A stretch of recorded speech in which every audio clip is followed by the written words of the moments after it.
Well, hi there, racing fans, and welcome to another edition of Winning Ways, where Laf and I are going to get you up to speed with everything that's happening. We've got a very interesting telephone call with Trevor Brown from Dubai. Trevor Brown's Mike de Kock's right-hand man. As you probably know, Mike's in Australia at the English sale and trying to buy another one, which we'll see on the 3 to follow. Laf? Yeah, I'm just thinking about it. I actually read up about the sale, see how it was doing, and I didn't see any South Africans had bought yet, but it's still got 3 days to go. Yeah, it was the first day, it was yesterday, Sunday. Apparently things are flying, so that looks pretty good. But let's go and see what our local champion sales company has got to say. Bloodstock South Africa.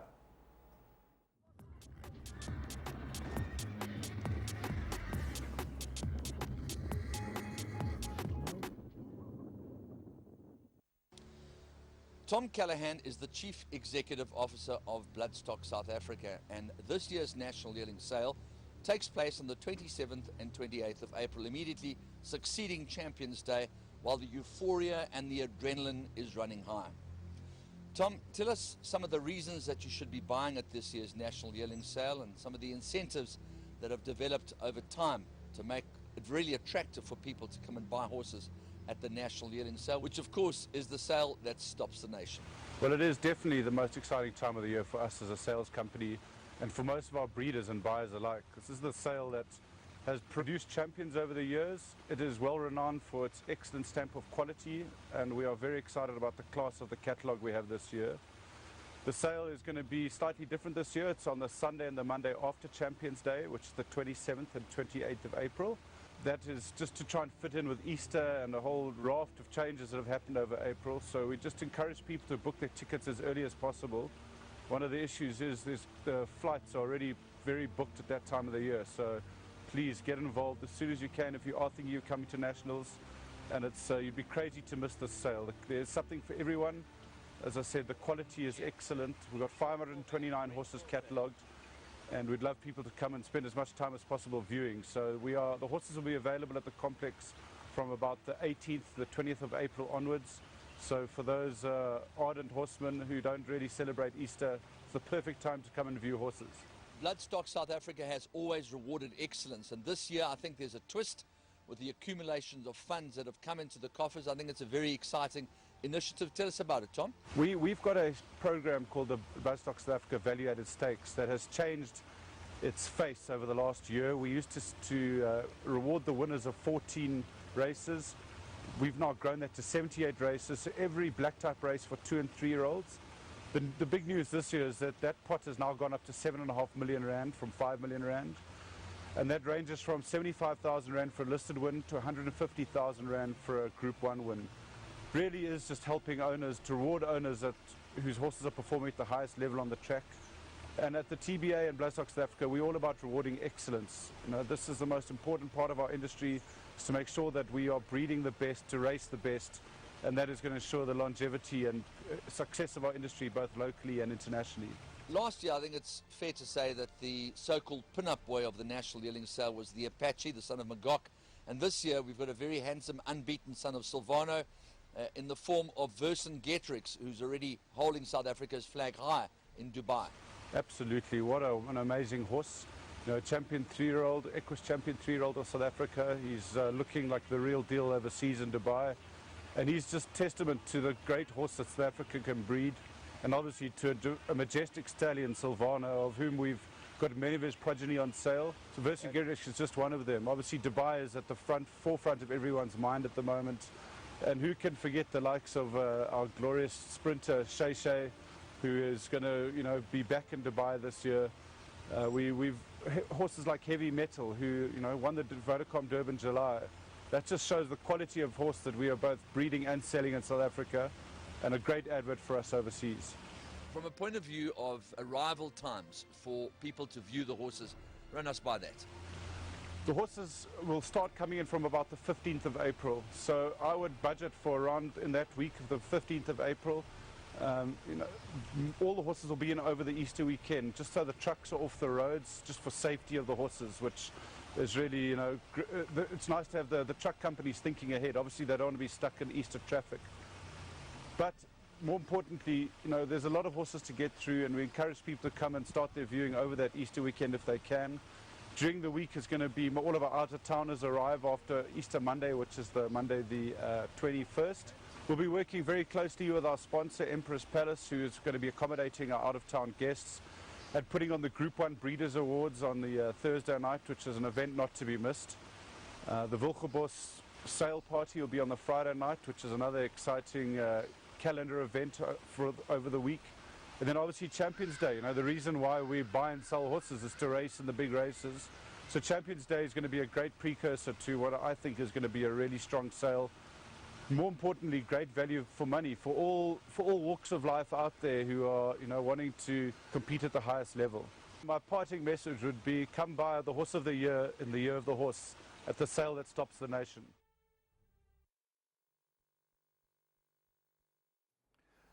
Well, there we go, Bloodstock South Africa, giving you all the lowdown as far as the big sale is concerned, the National Yearling Sales, 27th, 28th of April, so start making your plans early now. But let's go and have a look at our three to follow. The first one we're going to have a look at, Scottsville. Duncan Howells has got a pretty nice bunch of 2-year-olds. This looks good, eh? Looks very talented. Dropped out, left alone, and just walked away from them. And Judpot stamping again, these young horses. This is a horse called Just Lucky, who won during the week at Scottsville. Let's have a look. Drawn on the outside of Scottsville, not always the best place to be. Brandon Lorena rides it, doesn't get away that well, but I think that was his intention, to drop her in behind and teach her to race. She's just far too good for this field, and this could be a very, very nice filly. Duncan Howells has got the VAR, which is a champion.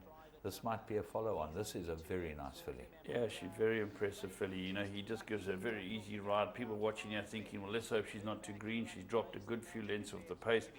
Thunder Queen's hurtling down the inside. But this, with 3 to 5 now, he just looks to angle it out now to give it a run. Got the pink colours. It's just out of picture now, behind the horse with the white colours. Now getting pushed between them in the hoop colours, one off the right-hand side. Watch how this filly puts daylight between them. Yeah, this absolutely plays with this field. This is a sparkling debut, big, long striding girl, 1,200 metres first time out, and she's way too good for the others. Thunder Queen, Chevroni, Amrita, they're all over the place. Is the winner, but she's still way too good. Yeah, this could be very, very useful. I would think that as far as from what I've seen, this is probably the best filly around at this stage. Yeah, it's early doors, but she's very, very impressive. Okay, we're going to move on to the next one, and we're going to go to Turfentine. It was a miserable day at Turfentine. We'll see a lot of racing there later on in current affairs. But the Cock Yard stepped out more than ready colt, and my goodness, was this impressive. Let's go and have a look at Turfentine. Yeah, the first winner we just looked at, Just Lucky, was bred by Fastfontein. This is an Australian import by More Than Ready, and this horse was More Than Ready. Came out the gates rolling. You can see it in Sheikh Hamdan's colours. A horse called Banner Deer, who is really, really quick. Had them off the bit. Carter, they thought might give it a bit of a race on its inside. Fabrizio runs a decent race, but way too strong. What this horse reminds me of very much is Soft Falling Rain. When he came out first time out, he looked very similar to this horse. He raced similarly.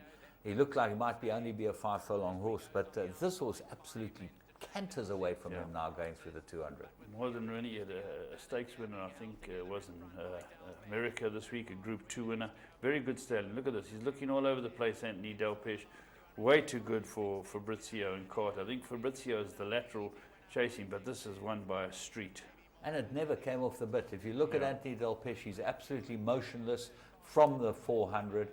He doesn't actually move further than that. That's about how opposed he is from the beginning. And this horse just went further and further away from that. Yeah, very, very impressive.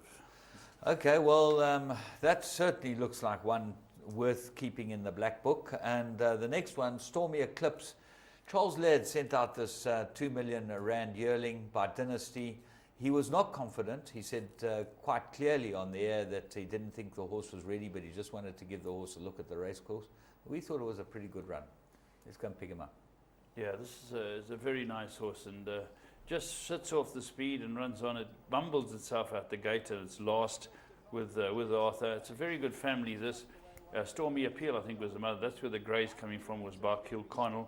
And the speed's on. The winner actually comes from behind it. A very good debut by the Royal Rumba, who is by Mambo in Seattle. Lovely to see that win. But the horse we picked out is in the famous Yorster colours with the big shadow roll. Actually, the first three might all be very nice horses here. Listen, they went very fast because I told my guy to jump and bowl, which he did, and bowled into a hole. The second horse at this stage ended up falling in a hole as well, and these all came from behind. The Mambo in Seattle ran a very good race too, because that switches out in now and goes through them to end up getting up to win nicely. But we like this grey horse right in the middle in the Yorster colours. He's still a big leggy horse, doesn't know anything. Now you'll see the winner switch and run on really well down the inside. So that won a very, very good race. Duncan Howells' horse ran second. That ran a good race, was in front for a long way. And we like the grey horse. We think he might be Derby type horse down the road. Very nice horse. Very Stormy Eclipse, remember the name. Right, we're going to go and have a look at Blast from the Past. First of all, we've got a little information you should have a look at. Yeah, let's go and have a look at the added value stakes as far as the Bloodstock South Africa is concerned. They've got this now 7.5 million stakes pot, and it's a very nice incentive. It's for all stakes winners, the 2 and 3 year old stakes winners, and you get money if you buy them at the Bloodstock South Africa sale, 27th, 28th. And that's the story there. So there's big money to be had, and you want to get involved in this because this really is worth getting involved in. But we're going to have a look at the Blast from the Past, and we're going to see Slumdog Millionaire winning the Classic.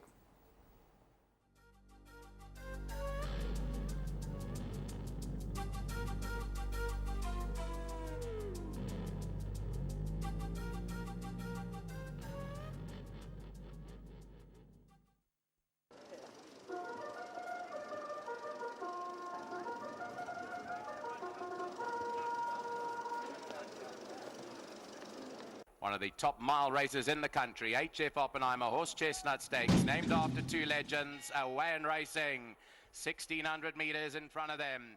Galileo's Destiny, Changing of the Guard, got away well. Linkman 2 towards the outside, and Mirror Affairs gone up in search of the lead. Zambuca has a good position. Slumdog Millionaire got away very well from that outside gate, is also very handy, and in fact goes up to search for the lead too. Further back to King's Entourage, 7 lengths off the leader. Approachable is 1 behind that. Then Emperor Augustus, Knock on Wood. Silverfly is the trailer, about 8 or 9 lengths cover the field. Heading down to the 1,200 metre mark. Zambuca has got the lead a length from Slumdog Millionaire, who races in second. The filly Amur Affair is third. They followed by White Line Fever, who races on the outside of Galileo's Destiny. Mujara races in behind that, 5 lengths off the leader, then Changing of the Guard. King's Entourage is further back in the field with Linkman. Then we go back along the inside to Emperor Augustus, Knock on Wood, Silverfly the trailer. Turning for home in the HF Oppenheimer Horse Chestnut Stakes. 600 to go. Zambuca is the leader. Slumdog Millionaires racing with those red blinkers in second. White Line Fevers towards the outside, also travelling well at this stage. Further back to Galileo's Destiny, Changing of the Guard. Mujarab's got 4 lengths to go. Amur Affair, then King's Entourage. 250 to go, and White Line Fever has gone for home here. As Slumdog Millionaire by a length, who's coming back along the inside. Zambuca down the outside is Mujarab, then Amur Affair. It's in front, White Line Fever. Slumdog Millionaire is coming back. Slumdog Millionaire has got up to win the Horse Chestnut Stakes from White Line Fever, Mujarab, Zambuca, and further back to Amur Affair and Knock on Wood. Well, that's one of the best rides you'll ever see. No panic. No panic. White Line Fever cruises past him, and but they know that White Line Fever's got that short run. You know, you got to hold him up and let him go late. And it was a brilliant ride. Jeez, it's fantastic, absolutely fantastic. Anyway, that's what's coming to you towards the end of the month. You've got all the big races in Johannesburg, so. The Turffontein Racecourse will be a hive of activity at the end of the month, and the Horse Chestnut Stakes is one of the first big grade ones to come. Let's go and have a look at your plum of the week.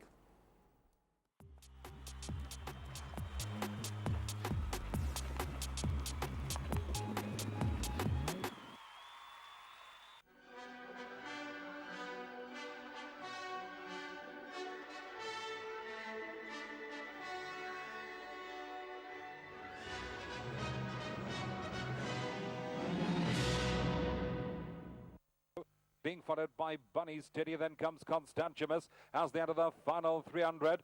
Dennison sets sail for home along the inside. Cast in Stone to Kilifers up the outside.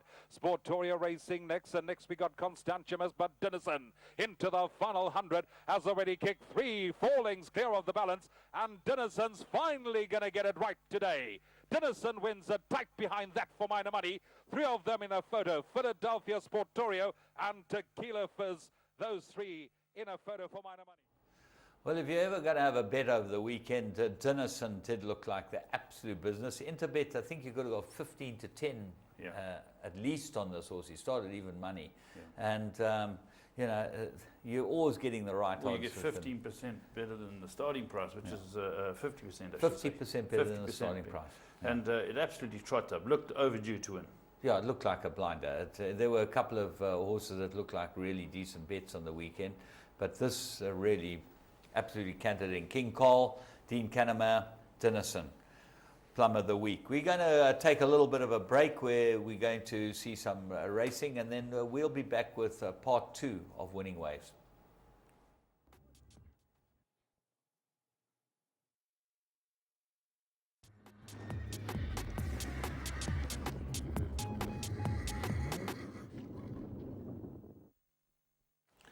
Right, welcome to this week's edition of Current Affairs. We had 4 group races up on the Halfveld, the only place doing group races, 2 Group 2s and 2 Group 3s, if I'm not mistaken. 3 Group 2s and 1 Group 3. Yeah. James? We'll still kick with the Group 3. That was the Acacia, first one. The Acacia, the Acacia Handicap was the first one. But good to see the big races coming up in Gauteng. Some very, very good horses running and for good stake money. But let's kick off with the Acacia Handicap and have a look at this one. And about 4 lengths off the leader, a further 3 lengths away to Philly Bushwhacker. Then we go back to Music Affair, Break of Dawn, Marlin's up towards the inside as they now reach the final 450 meters up to the moon. Love Vivian upside of it now moves up strongly, and Love Vivian puts the nose in front. Second place is up to the moon. Then comes the Grey Orator's Daughter, 3 lengths away to Euphoria in the yellow cap, and she's got about 4 lengths to make up, but Love Vivian has gone for home. She's 2 lengths in front of Orator's Daughter and Up to the Moon, who are back in second. Orator's Daughter now coming back at Love Vivian, and between them Up to the Moon has still got a hope into the closing stages. Orator's Daughter found extra. Orator's Daughter won it. Second, maybe Up to the Moon ahead of Love Vivian, and then came Euphoria, who finished 4th. Well, there we go. Orator's Daughter. What a good filly this is, and it's a daughter of Oratorio and trained by Alec Laird. Arthur Marcus, a great ride.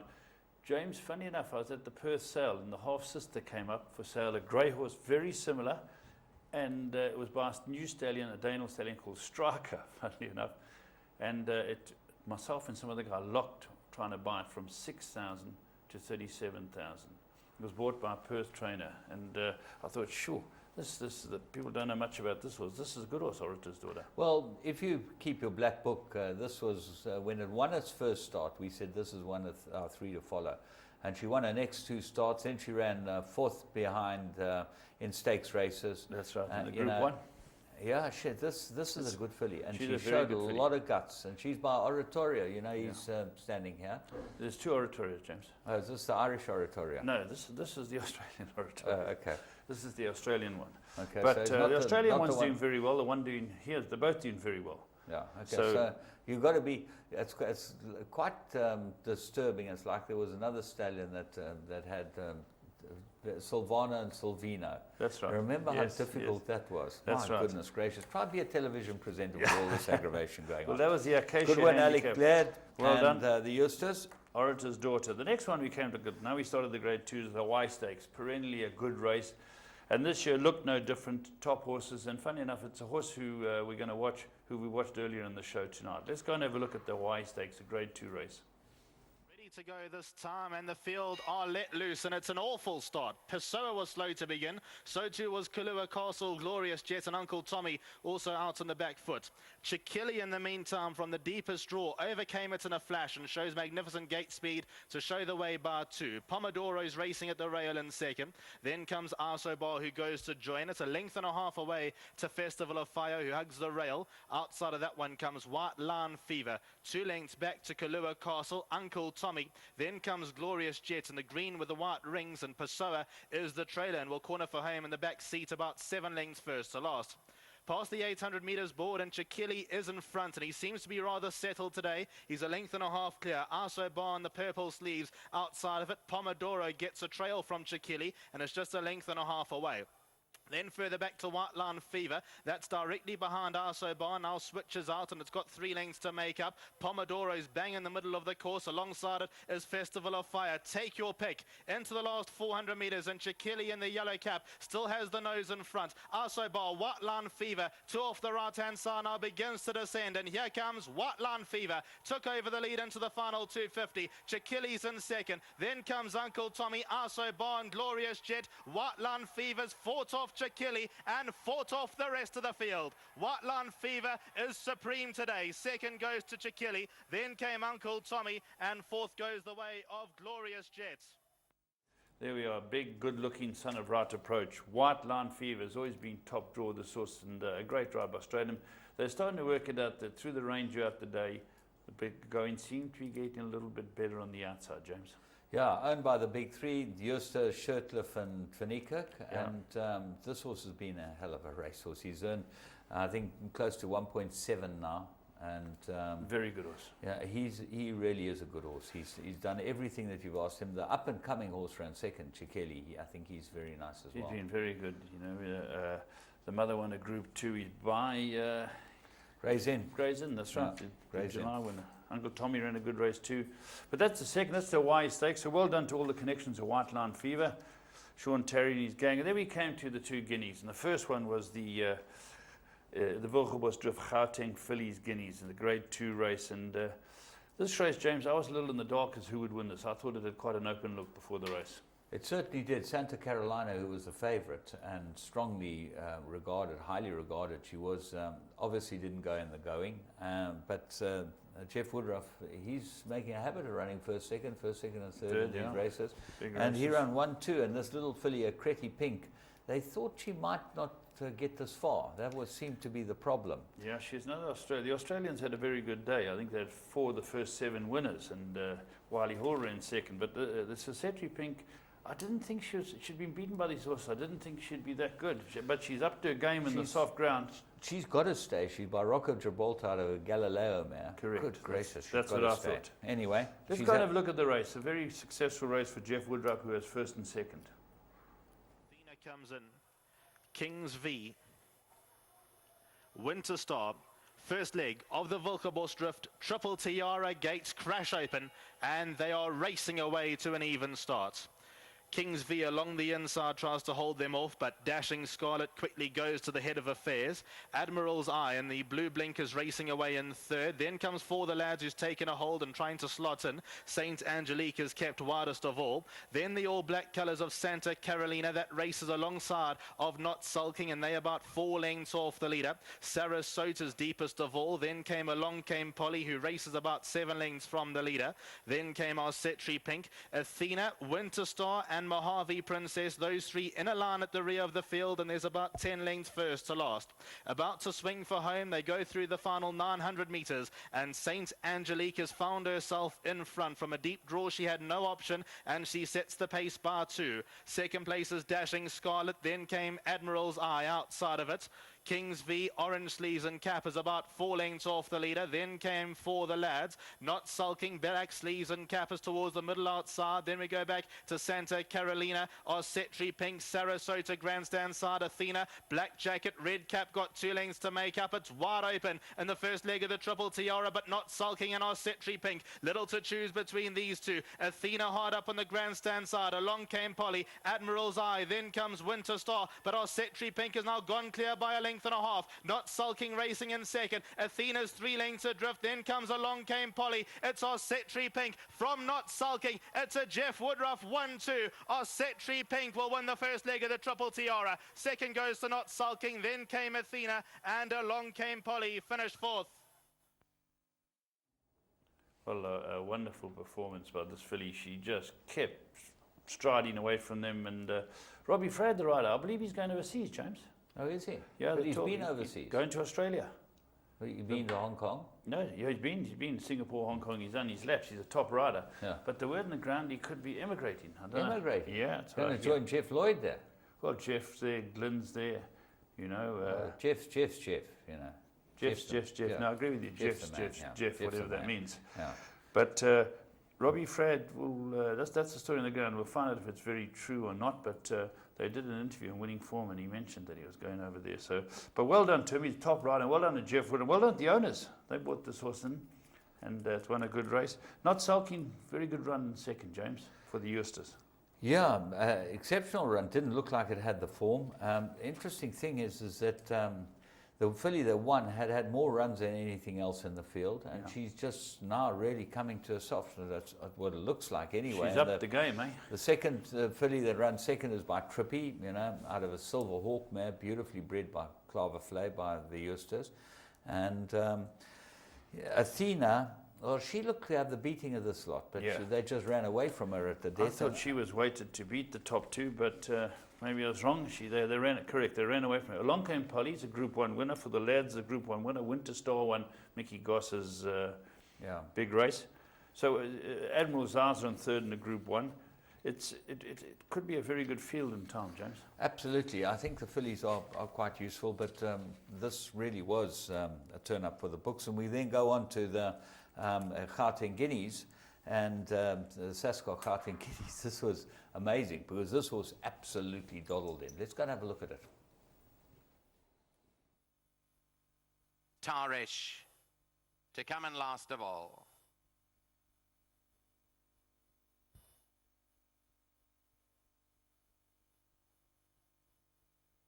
Tarish, all the handlers gathered around this one. Tarish to come forward. 1 million rand in the betting world. Gauteng Guineas, first leg of the Sascock Triple Crown, and the field are sent on their way. Mr. Mulliner broke smartly, so too towards the outside. Mr. Cricket was quickly away, shadow of his smile, right up there in the early part, but it's Mr. Cricket that gallops off to the front now and goes to lead. As You Like has got up into second. Shadow of his smile racing third, then comes Mr. Mulliner. Lance is racing about 5 lengths off the leader. Then comes TJR, followed by Forest Indigo, 7 lengths off them. Booklet top, Amber Sail in behind that. Comes Hillbrow. Louis the King, that must be giving the leader some 12 lengths start or so. Further back to Mikado, then comes Tarish, and Fort Bellini is tucked in at the back end of the field.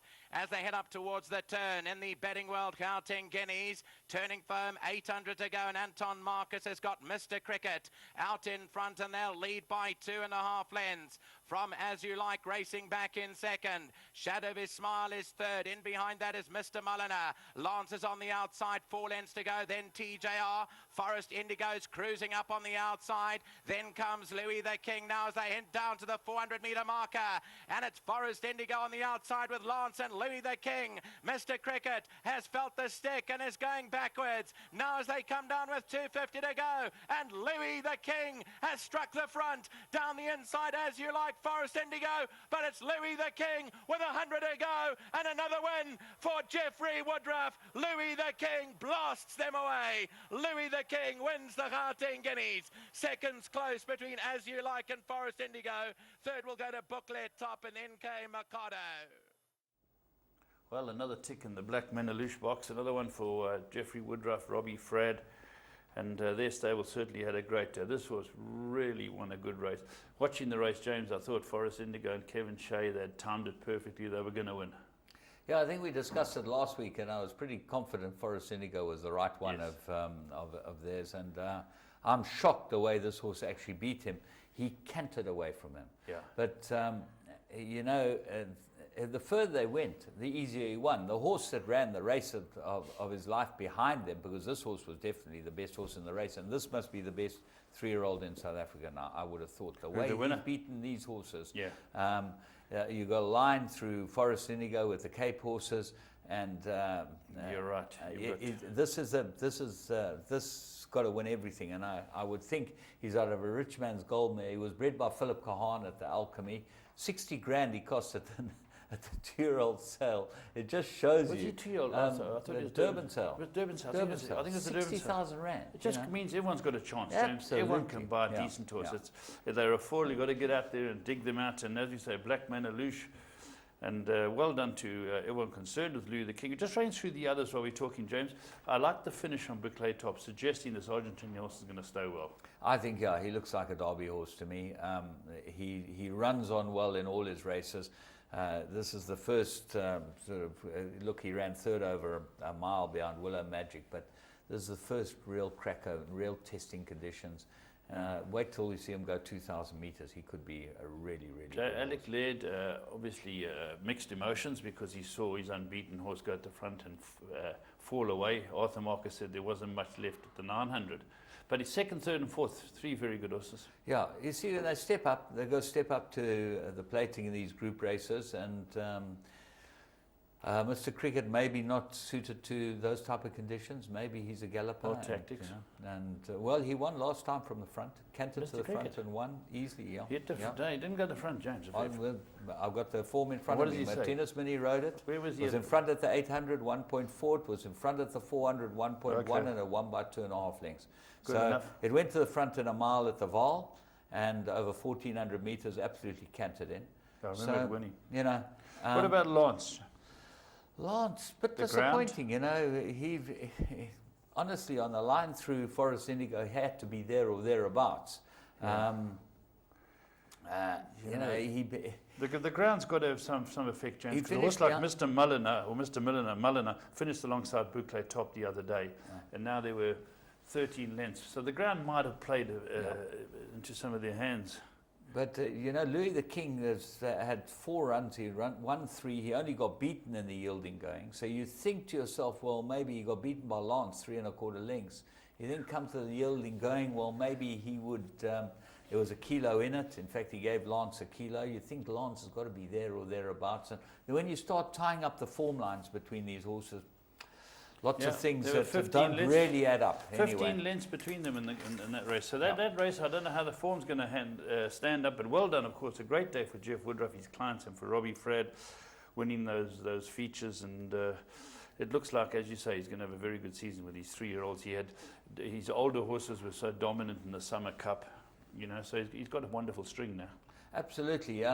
Just talking about overseas, we found out that the Cox Plate winner won the Australian Guineas, and he looks like the best horse in Australia at the moment. The horse called Seamus Award. Yeah, very good horse. You know, he was the horse that Glenn's son won. I think he won the Cox Plate on as a maiden. Wasn't he a maiden? Yeah, and he went to the front and he quickened away and held them off. Well, he's now won the Australian Guineas. He's by Schnitzel out of very good stallion. Out of a Success Express mare. So, you know, it just shows you there's a lot of speed in that pedigree. A lot of speed, yeah. But Schnitzel's been a very good stallion. You've got to pay for the Schnitzels today, but it was ridden by Craig Williams, eh? Yeah, Craig Williams rode it. So the kids obviously lost the ride. I know he might be suspended, James. Oh, maybe. He might be suspended. Yeah, because he had 11 suspensions, they told me. That's right. And they had Brent Thompson going to set him right. He was going to sort him out. And some wag said in the newspaper, Brent Thompson had more suspensions than anyone else. You should be worried about him setting him right. But I don't know if that's true. That was, you know, people always, with the social media and what's going on, you never know who's who in the zoo. Yeah. Interesting news that came out is Johnny Murtagh. Yeah. You know, is he still riding? No, he gave up. Threw in the saddle. Threw in the skull cap. He's now saddling horses. Okay. Well, he was training and riding. Yeah. He was doing it quite successfully because he struck again at Royal Ascot. So he's hung up everything. He's hung up boots and taken it to riding out in the morning and checking a string of horses. He did very well, Johnny, and we wish him well in his career as a trainer.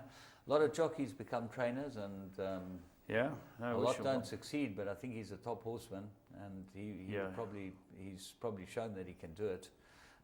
Interesting. Because he was a hell of a jockey, and I don't think that he's anywhere near. He rode a year or two for Michael in Dubai, didn't he? Yeah, he did. Certainly, he rode, and then he rode against Michael in Chicago, Arlington, Chicago. Don't mention the war. Sorry, Don't mention the war. Shazy, old boy like you. That will give you nightmares. But we're going to take a break now because we're going to come back with the Mike de Kock interview, which is with Trevor Brown this week, and the whole Dubai shenanigans. So we've got some very interesting stuff coming up in your call.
Well, Let's Go Travel have been featured on our show now for the last number of weeks, and there are only, I think there are 4 seats left for the trip to Dubai on World Cup night.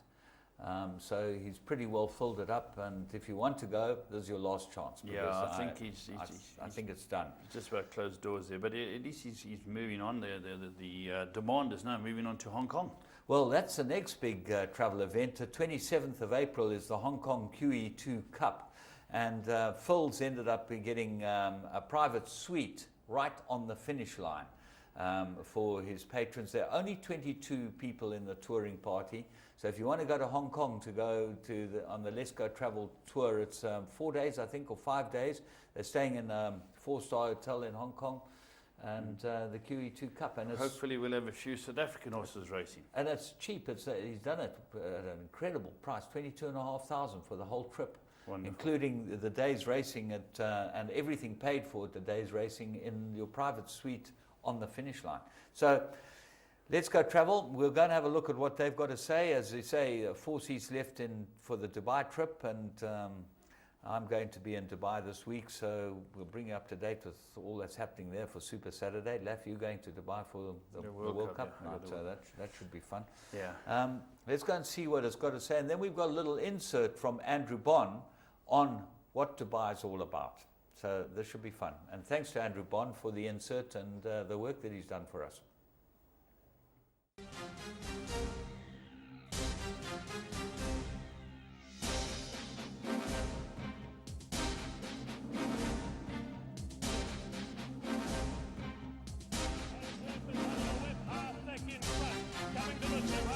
Soft falling rain, the 3-year-old is coming at half thick. He's picking him up with every stride. Soft falling rain alongside half thick. He puts his head in front. Soft falling rain is drawing clear. Soft falling rain has won the Godolphin Mile. Gates are back and they're racing in the Dubai Shima Classic. Starter caught them in a good line. Muralion goes back and immediately goes to the inside rail. West Wind, Sun Classic, Latensi came out quickly. Oracle West, Springhouse going forward. Then Gravitas, Yum Zane, Yellowstone, followed by Quajano on the inside of Susi Shan. 2 lengths Viva Bataka, 1.5 lengths. To Dr. Dino on the outside of Better Talk Now. Don San third last on the turn out of the straight. Muralion second last, and the mare Gower Song at the tail of the field as they wend their way to the back of the track. 1,850 metres left to go. Springhouse the leader by 1.5 lengths. West Wind is second. Oracle West 3/4 of a length away third, and 2 lengths to Sun Classic. 1.25 lengths to Gravitas, 1 deep on the outside of Latensi. Then Yellowstone, followed by Yumzane on the rail. Another 2 lengths away came Quajano as they travel towards the back. Susi Shan on the outside. A break of 2.5 lengths to Viva Bataka, followed by Better Talk Now on the inside of Dr. Dino. Then Muralion, Don San and Gower Song on the rail. It's a strung out field in the Shima Classic down the side. 1,300 metres left to run. And Springhouse showing the way by 1.5 lengths. over West Wind with Oracle West a half length away third. A break of 1.5 to Sun Classic. Gravitas on the move. Frankie beginning to fire him up. Yum Zane on the rail needing room. Yellowstone going through in the centre. Latenzi's off the fence now 3 deep. Followed by Susie Shan on the inside of Quajano, then Viva Pataka. Dr. Dino still a long way back. Miraline going forward on the rail, followed by Better Talk now. Gower's Song is second last, and Don San had dropped out to the rear as Springhouse brings them onto the bend. 600 metres left to go in the Dubai Shima Classic. Springhouse in front of West Wind. On the outside, Oracle West is 3 deep, trying to join those leaders. Sun Classic gets a run through in the middle. Yum Zane follows through. Gravitas deeper out, and here's Viva Pataka for Hong Kong, starting to storm down the centre. Sun Classic reached the lead, 250 metres to go from Yum Zane, the pride of Hong Kong. Viva Pataka, Dr. Dino on the outside. Sun Classic's in front, still more than a length. Viva Pataka's trying, the poster's looming up. It's Sun Classic, it's another one for South Africa. Sun Classic has won from Viva Pataka, Dr. Dino, Quajano, Susie Shan, Yum Zan, then Muralian, Gower's Song, followed by Better Talk now, Springhouse, Latensi, Gravitas, West Wind, Yellowstone, Oracle West, and Don San was always back near the tail of the field.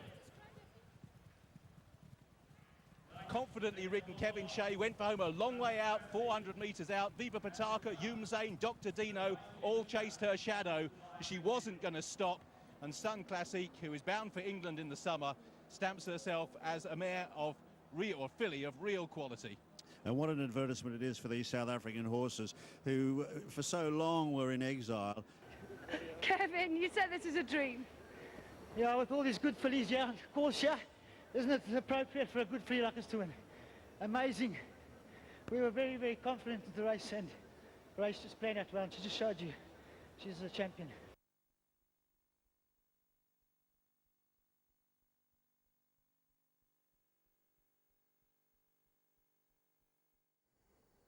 Well, that was fantastic. Lionel and Caroline Conan, they're in Australia at the moment, and Sun Classic, Kevin Shea, and at his brilliant pace. Let's go and see what else we've got for you.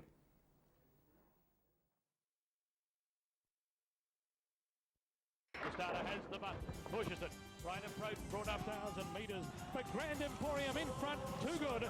Asiatic Boy wins the UAE Triple Crown. Look at that. It's Sun Classic, it's another one for South Africa. Musa takes the lead from Rehana. Soft falling rain has won the Godolphin Mile. Shay takes the lead. Shay wins the Elgo Sprint.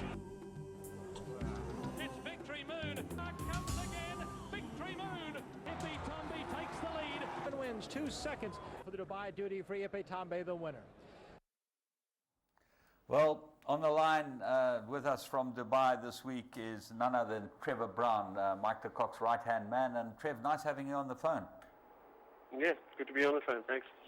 Trev, a big week for us this week, obviously not only for you guys but for the whole of South Africa, and you kicked off well last Saturday with 2 very nice South African bred winners. Yes, after 2 disappointing meetings, thank goodness it came right on Saturday, but yeah, it was a good day, especially for Shinchawi. I mean, we were very hopeful for his also going forward, so it was a nice one from him especially. Does it look like he's going to get a crack this weekend? Well, hopefully. They only got £4 for that one, so he's a 109, but he should be able to get in. We're looking towards the Maktoum Challenge, so he should be able to get in that. We've entered him in 3 different races, but I think that's where we're heading. All right, the rest of the whole of South Africa is obviously sitting waiting to hear what happens with soft falling rain. I see you've got him dual nominated in quite a few places. Yeah, we've got him in the 6th furlong, and of course, obviously the mile. I think Michael, he hasn't decided yet. He is supposed to speak to Sheikh Hamdan, but I think we are heading for the 6th furlong. But like I said, to be confirmed. But he's doing very well. Very happy with him at home. And then obviously Shay is going to try and win the race he won last year. Correct. Yeah, he's heading for that. He's well. He's rearing to go. We've had 3 gallops with him on the turf, and very pleased with his work. So, Trev, it looks like it could be a good day's racing for South Africa. Is Heavy Metal going to run? Yes, Sean actually arrived in this morning to overlook the last week of his prep.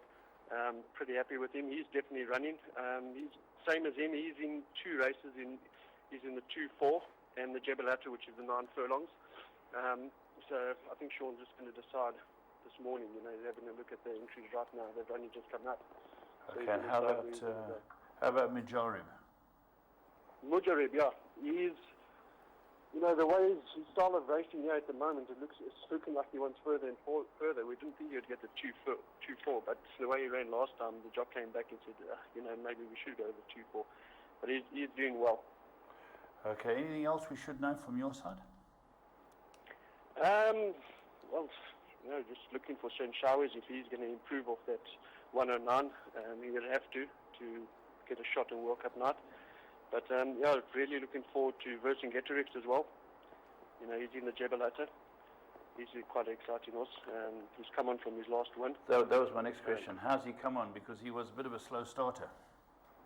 Yeah, you know, he arrived a little bit on the back foot. Took a while to actually get into it. He's put on condition. He's doing well. You know, going into that race, we were confident of a big run, but we're happy that he did end up winning. And since that run, he's actually come on well. So we're happy with him. Trev, obviously the horse of the year, I know you guys look after him for Joey Ramsden. How's it going with him? I see he's in entries in race 2, I think it was.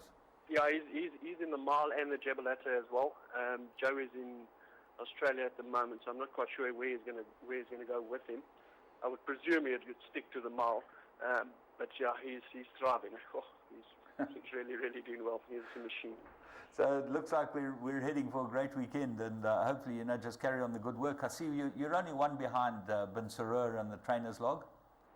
No, we don't look at that as long as we've got our own winners. But as I say, yeah, for this weekend, inshallah.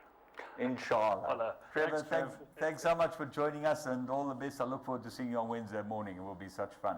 Trevor Brown on the line from Dubai, and for those of you who don't know Trevor, my goodness, he's a wonderful man. He's been involved with Michael de Kock's team for a long, long time. He's been out that neck of the woods for a long, long time, and him and his wife Jo are out there.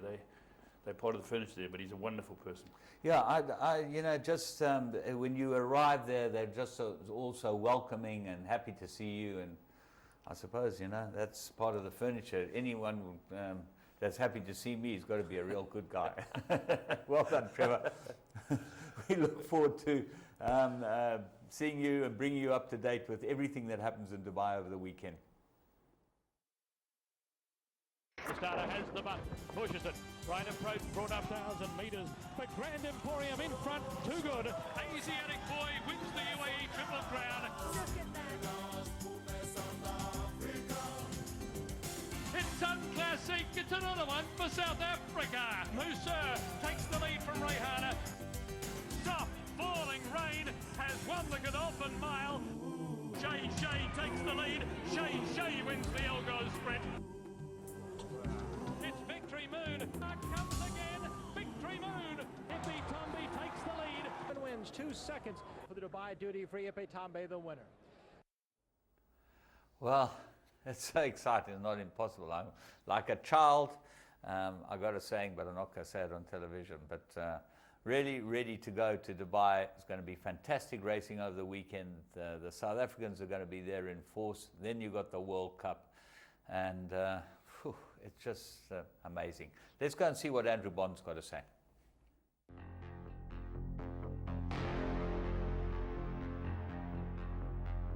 In the words of His Highness Sheikh Mohammed bin Rashid Al Maktoum, the Dubai World Cup has been considered one of the pinnacles of horse racing excellence.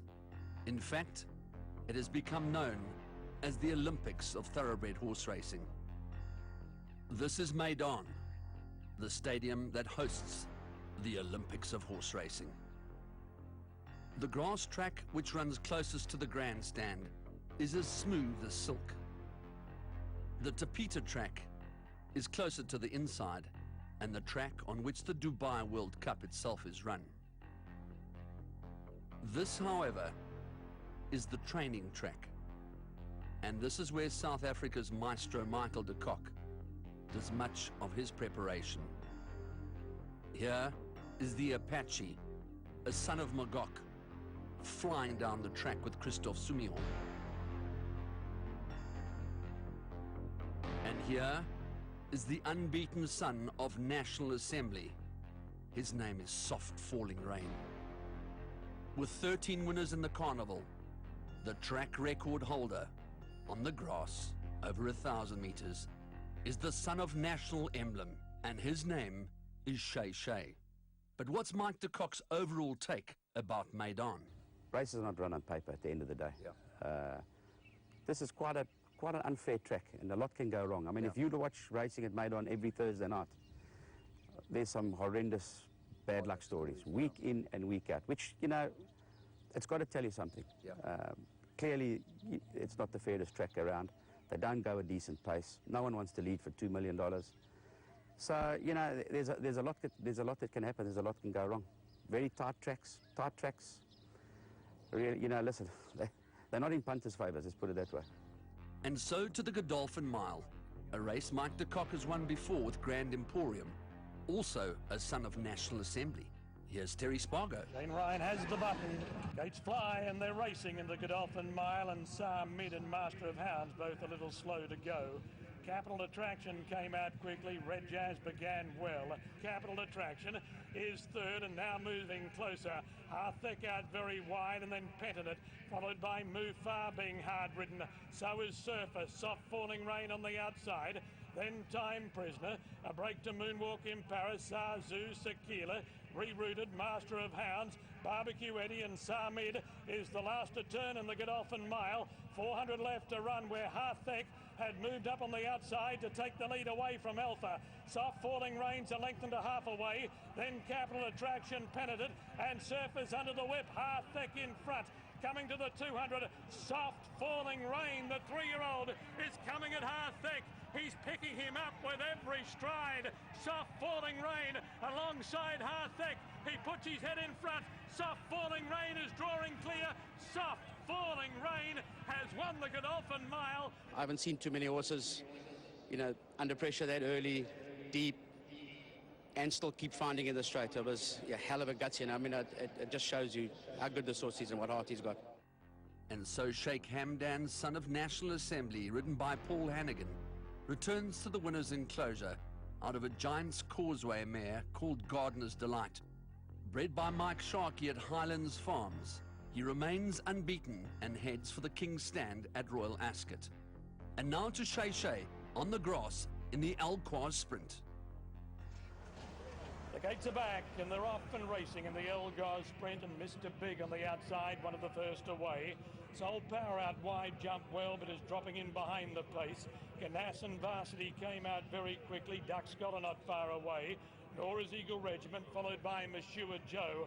Shay Shay and Russian Soul settling behind that group. Then Joy and Fun going forward, followed by Russian Rock and then Spirits Court. Great Attack on the far side. Invincible Ash Star Spangled Banner. Parisian Man coming down the centre of the track with Mr. Big and Soul Power coming down the grandstand side as they reach the 300 metres mark. Eagle Regiment on the far side. Joy and Fun in the centre from Varsity. Now Shay Shay delivering his charge, and right down the outside is Mr. Big. Shay Shay moves up to Joy and Fun and Eagle Regiment. Shay Shay takes the lead. Shay Shay wins the Elgar Sprint. Shay Shay from Joy and Fun and Eagle Regiment, then Soul Power.